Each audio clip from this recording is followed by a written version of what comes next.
Nadège Compère.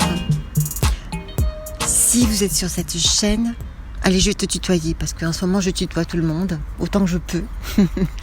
Bonjour déjà, donc je suis Nadège Compère et merci d'être venu sur cette chaîne Réussir en beauté que j'ai ouverte je crois en 2012 quand j'étais orthophoniste libérale dans le sud de la France, dans la région toulousaine. Et j'avais envie de partager ce que je savais. Et surtout, en fait, je voulais surtout avoir un moyen de respirer, d'avoir un bol d'air frais. Et c'est aussi la raison pour laquelle j'ai quitté l'orthophonie en 2017. Donc ça fait déjà pas mal de temps. Ça fait bientôt 6 ans. C'est pas possible. Le temps passe tellement vite. Enfin, on est encore en 2022, je sais, mais je pense déjà à l'année prochaine, j'avoue. Bref, pourquoi je fais ce podcast aujourd'hui ? Déjà, le format podcast, ça me parle mieux parce que chaque fois, il faut toujours être présentable. Il faut toujours bien se coiffer, bien s'habiller. Non, pas forcément, mais moi, j'aime pas non plus quand je me présente quelque part et que je suis pas à mon avantage. Voilà, même si je suis dans la moyenne, hein, on est d'accord. Mais voilà, donc ce sera plus facile pour vous de vous concentrer sur ce que je dis et pas sur comment je suis et à quoi je ressemble. Donc voilà, déjà je vais recommencer à tutoyer et l'idée c'était qu'aujourd'hui j'allais enfin dire la vérité. Voilà, je dis la vérité. Pourquoi j'ai quitté l'orthophonie en 2017 ? Et je ne suis pas la seule parce que figure-toi que je suis sur un groupe, sur un réseau social où il y a plus de 4600 orthophonistes sur les 25 000 environ en France qui se posent des questions en termes de reconversion professionnelle. Et parmi ces personnes, il y a même des personnes, j'étais super étonnée, qui ont le diplôme depuis seulement 1 an, 2 ans, etc. C'est qu'elles se sont rendues compte très rapidement que ça ne leur convenait pas pour les mêmes raisons pour lesquelles ça ne me convenait plus. C'est te dire que moi j'ai eu un peu la comprenette un peu lente.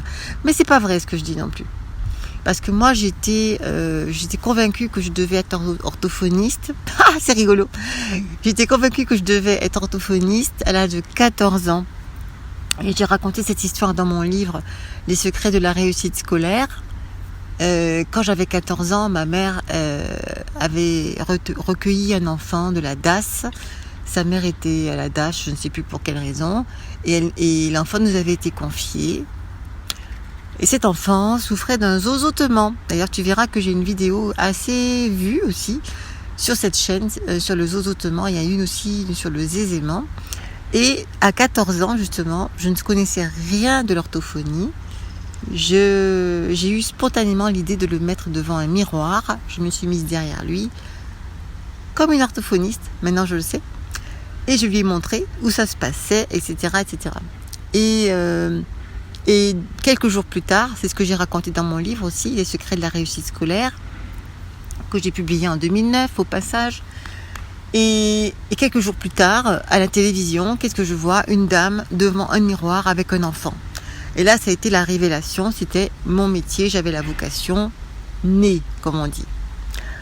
Voilà, donc c'était pour te dire que c'était un métier que j'avais quand même, j'ai voulu le faire donc à l'âge de 14 ans, j'ai eu mon diplôme à l'âge de 22 ans et j'ai quitté l'orthophonie à 49 ans, c'est ça ? 49 ans. Donc tu vois, j'ai passé beaucoup de temps dans ce métier, Finalement, j'avais une passion. Hein. Je me rappelle une comptable qui me disait « Vous avez une passion pour votre métier ?»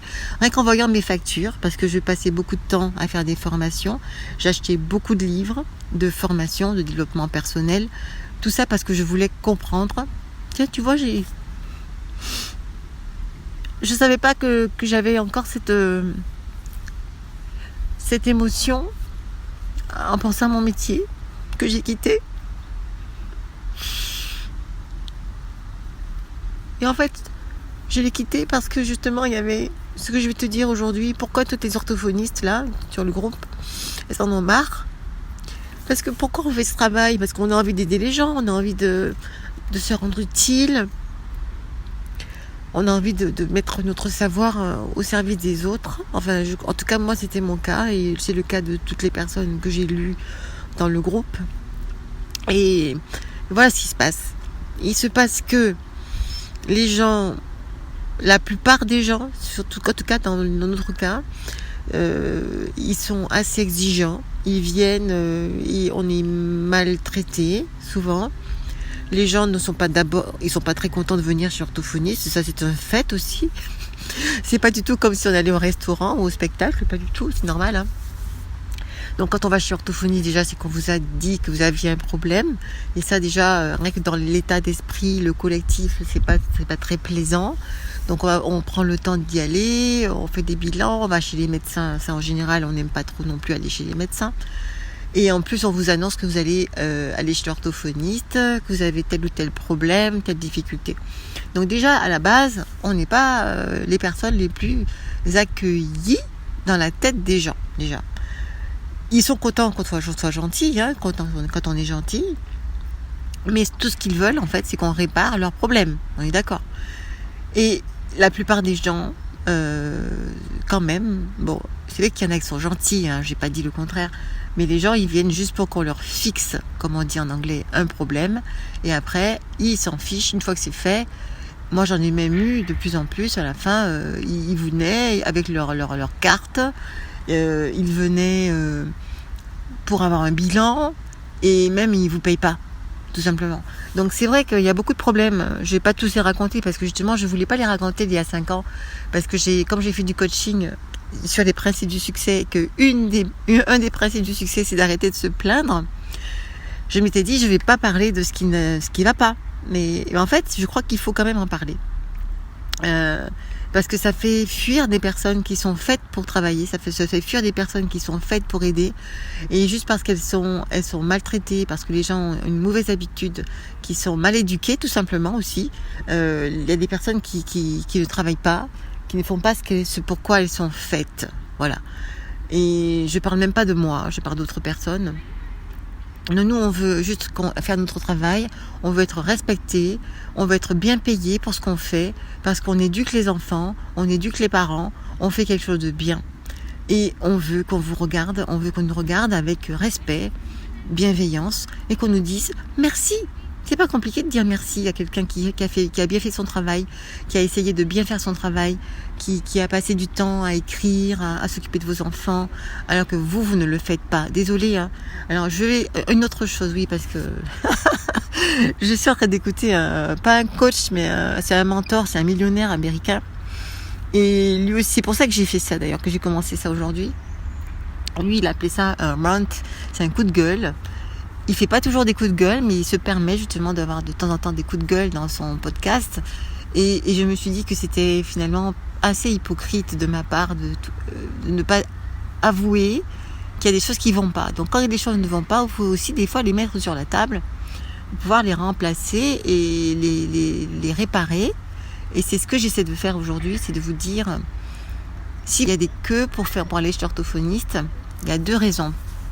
La première raison, c'est que l'orthophoniste est un peu plus, tout simplement, et qu'elle fait attention à sa vie privée, elle fait attention à sa vie professionnelle et à sa santé, donc elle essaie de ne pas prendre trop de clients, trop de patients, comme on dit maintenant, et c'est pour ça que vous attendez. La deuxième raison, pourquoi vous attendez aussi, c'est parce que vous avez autre chose à faire qu'aller chez l'orthophoniste. Oui. Parce qu'il y a des choses à faire quand on est chez soi. Et la plupart du temps, les enfants, si ce sont des enfants, il n'y a pas que les enfants, il y a des adultes, on en parlera peut-être une autre fois. Quand ce sont des enfants, c'est souvent parce qu'ils sont, devinez quoi, mal éduqués tout simplement. Et oui, ils sont mal éduqués. Désolée de vous le dire, vous éduquez mal vos enfants. Alors, quand un enfant ne parle pas bien, qu'est-ce que l'orthophoniste fait comme magie à votre avis ?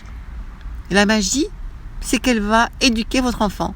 Elle va lire des livres avec l'enfant, elle va lui parler, elle va lui montrer comment on fait les choses, elle va le corriger, elle va faire tout ce que les parents devraient faire. Elle va pas forcément seulement le mettre devant la télévision avec une sucette dans la bouche ou devant une tablette, avec un jeu vidéo, tandis que les parents, je ne sais pas ce qu'ils font. Mais voilà, donc l'orthophoniste, quand on vous dit que l'enfant a un retard de langage, c'est que le langage n'a pas été travaillé avant, c'est tout. J'ai écrit un autre livre qui s'appelle L'éveil intellectuel des enfants. Et une fois, quelqu'un m'avait mis un commentaire désagréable en me disant « Ouais, mais c'est tout bête, il n'y a rien à faire, c'est banal, c'est basique. » Mais si, c'est basique, mais oui, c'est basique. Les choses basiques, souvent, elles ne sont pas faites. Les enfants, ils ne font pas de sport, ils sont devant la télévision, ils ont leur téléphone à 4 ans, même si c'est pas plus tôt. Ils ont une télévision dans leur chambre. Qu'est-ce qu'on peut dire encore? Je sais pas moi. Plein de choses. Et après, vous voulez dire, ils n'ont pas de la psychomotricité, elle est nulle. Ils savent pas faire la différence entre droite et la gauche. Ils savent pas prononcer des mots. Ils ont toujours la sucette dans la bouche. Après, on leur dit, oui, il y a un problème de déglutition, mais enlevez la sucette. Faites-le parler normalement. Arrêtez le biberon à un âge normal pour ne pas avoir les dents déformées. Il y a plein de choses à dire et à faire, à ne pas faire surtout. Tout ça, je l'ai dit dans mon livre Les secrets de la réussite scolaire, avec un peu de colère que j'avais retenue d'ailleurs à ce moment-là. Et j'étais tellement fatiguée après avoir écrit ce livre, qui était très bienveillant, parce que j'ai mis tout ce que je savais qu'on pouvait faire de bien pour éduquer les enfants. J'ai tout dit, de A à Z. Et j'ai enlevé tout ce qui était un peu plus acide, d'ailleurs, quand j'ai révisé le livre. Mais tout est vrai, tout est juste. Ce sont des choses qui fonctionnent et que j'ai données dans un livre de 400 pages. Il suffit de la voir, il suffit de le lire, il suffit de pratiquer. Et on va pas chez orthophoniste quand on fait les choses qu'il faut. Parce que pourquoi croyez-vous qu'une orthophoniste réussit à rééduquer votre enfant en quelques semaines, en quelques mois, allez, d'accord, parce qu'elle fait ce qu'il faut, tout simplement. Donc apprenez à faire ce qu'il faut. Tout est déjà là. Ne faites pas la queue. N'attendez pas désespérément la magie. La magie, c'est vous qui l'avez, la magie. Votre enfant, d'ailleurs, c'est ce que je disais aux parents et aux enfants. Vous voyez l'orthophoniste une fois par semaine, la plupart du temps, une demi-heure par semaine, quand tout va bien, au minimum, alors que vous voyez l'enfant tous les jours, normalement, j'espère pour vous. Votre enfant, vous l'avez tous les jours, le matin, au moins, si vous travaillez, et le soir. Donc, qu'est-ce que vous faites le matin? Qu'est-ce que vous faites le soir? Posez-vous la question. Qu'est-ce que vous faites le week-end avec votre enfant? C'est ça la question qu'il faut se poser. C'est pas, oh là là, j'ai pas de rendez-vous chez l'orthophoniste. Vous voyez, et je vous donne un exemple. Et après, je vais m'arrêter pour aujourd'hui. Ça fait 5 ans que j'ai arrêté l'orthophonie. Eh bien, j'ai encore des gens qui m'appellent sur mon répondeur parce que je savais pas trop ce que j'allais faire. Du coup, j'avais gardé mon ancien numéro de téléphone et j'ai encore des personnes qui m'appellent. Et figurez-vous que j'ai bien mis sur mon répondeur. Donc, si les gens écoutent les répondeurs avant de laisser un message, je veux dire, ils entendent que je ne suis plus orthophoniste. Et vous savez ce qu'ils font les gens? Donc, je sais qu'ils n'ont pas écouté. Je sais que le son, là, je sais pas pourquoi il est un peu bizarre, mais si on écoute quand même, on entend que je ne suis plus orthophoniste. Eh bien, j'ai encore des messages pour me dire « Bonjour madame, je cherche une orthophoniste, laissez-moi... » Enfin, je ne me moque pas des gens, mais voilà, c'est une façon de le dire différemment. Et les gens me laissent leur téléphone. Et au début, je rappelais pour leur dire « Non, je ne suis pas orthophoniste. » Mais non, je rappelle plus. Voilà. Donc, c'était mon premier coup de gueule d'une ancienne orthophoniste libérale. Tout ça pour vous dire, arrêtez de demander la lune aux gens. Et d'ailleurs, ça fait partie des choses que je dis aussi en coaching maintenant, parce que le coaching, c'est ça. On vous dit, arrêtez d'aller chercher les réponses à l'extérieur. On a tout à l'intérieur. Et d'ailleurs, c'est pour ça que j'ai commencé ce podcast là aujourd'hui, parce que je me suis rappelé, parce que je me cherchais beaucoup ces derniers temps, j'avoue. Enfin, je me cherchais. J'ai fait ce que je voulais faire d'ailleurs. J'ai écrit un livre récemment sur l'enquête de la jeunesse éternelle, parce qu'on me dit que je parais beaucoup plus jeune que mon âge. Donc, je voulais répondre à ces questions qu'on m'avait posées. Donc, il y a des réponses. Et j'ai fait beaucoup de choses que je voulais faire, mais je me rappelle aussi quand même, quand je fais mes méditations et mes réflexions personnelles, mon introspection, que c'est quand même quelque chose qui m'a toujours porté, d'aider les gens, de les éduquer, pas de les rééduquer forcément, mais de les éduquer. Et j'ai beaucoup à apporter.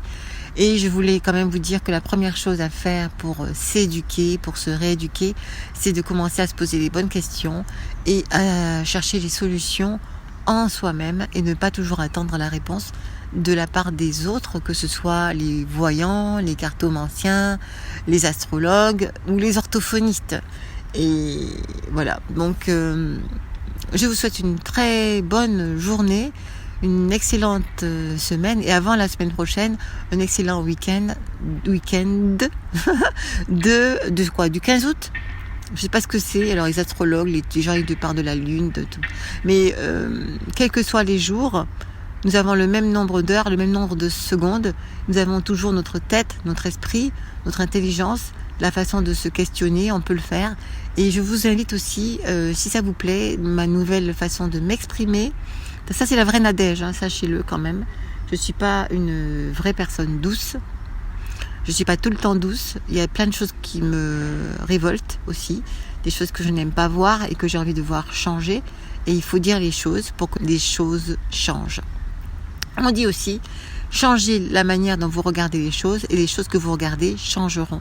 C'est exactement ce que je veux faire aujourd'hui, mais en faisant en sorte que la plupart des gens se posent les questions aussi et n'attendent pas toujours les réponses de la part des autres. Donc c'était mon premier coup de gueule d'orthophoniste, ancienne orthophoniste, je sais, mais je suis toujours orthophoniste. Je l'ai déjà été avant même d'avoir mon diplôme, comme je vous l'ai raconté. Et je le serai toujours, ça fait partie de mes compétences. Et je vous remercie de m'avoir écouté. Et surtout, prenez soin de vous. Et on se voit bientôt. Je continue. Et si vous avez envie d'autres renseignements, moi je passe, j'avais créé, il est toujours disponible. Cette idée est toujours disponible. Envoyez-moi un message sur nadejcompère.com pour me demander d'ouvrir ce fameux club des Trinity Sisters, parce que je parle à la fois aux femmes qui ont des enfants ou qui s'occupent d'enfants, mais aussi je parle aussi de toutes les solutions orthophoniques. Si vous avez des questions, on pourra y répondre ensemble. Et voilà, donc ce sera pas plus que le livre, peut-être, mais parce que les choses aussi parfois évoluent, mais ce sera aussi quelque chose qui sera plus adapté à votre situation spécifique. Et si vous entrez dans le club, même si au début on n'est pas nombreuses, mais on pourra à la fois faire ce que j'aime beaucoup, donc le coaching, donc nous remettre sur pied, reprendre confiance en nous, savoir ce qu'on veut, décider de ce qu'on ne veut pas, tout mettre à la poubelle et choisir ce qu'on veut, mais à fond. Et en plus, on s'occupe de nos enfants avec des vrais outils, des vraies capacités, des vraies choses qui fonctionnent, et sans attendre le bon Dieu, sans attendre les magiciennes et sans attendre les cartomanciennes, les voyantes, etc. Donc si ça vous plaît, vous m'envoyez un message et on commence le club ensemble à partir de fin août ou début septembre, pour que la rentrée des enfants se passe merveilleusement bien, parce que comme vous le savez, peut-être que vous ne savez pas, mais le niveau du français, le niveau de l'éducation française a énormément chuté. Déjà qu'en 2009, quand j'ai écrit le livre, c'était pas brillant, mais là avec le Covid et tout, c'est affreux. Je vous raconterai d'autres choses plus tard, mais là pour l'instant, je vais faire un tour autour du lac et je vous dis à très bientôt. Bon week-end, bye bye.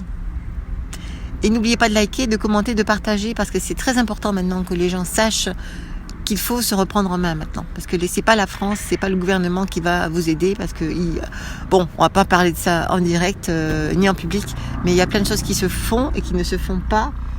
Et c'est à l'insu de vos enfants, à notre insu, et c'est au détriment de nos enfants, au détriment de notre éducation. Et ça, on veut reprendre tout ça en main.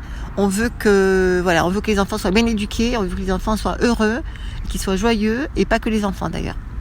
Voilà, donc ça c'est la vraie Nadège, parce que j'en ai marre de faire la douce, la gentille tout le temps. Allez, bisous, à bientôt.